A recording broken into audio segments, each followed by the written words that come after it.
كتقول باللي ضارب الدنيا بركله ياك، وراك انت اللي ضربك الله وما عايقش براسك. اخبارك الا سبيتي الزمان ولا الوقت ولا شي حاجه راك كتسب الله. الله سبحانه وتعالى في الحديث القدسي كيقول: يؤذيني ابن آدم يسب الدهر وأنا الدهر أقلبه كيف أشاء.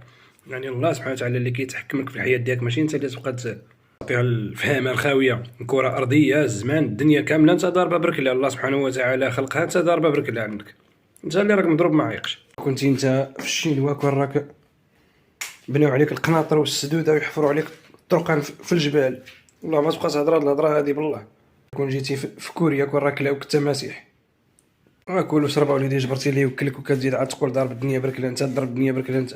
شكون هذا اللي خرج لكم هاد الهضره ديال ضارب الدنيا بركله وربي كيعطي الفول اللي ما عنده دراس استغفر الله، واليتيم كيبكي وربي كيزيدو؟ منين كنجيبوا هاد المصطلحات؟ منين؟ واش جبتوهم؟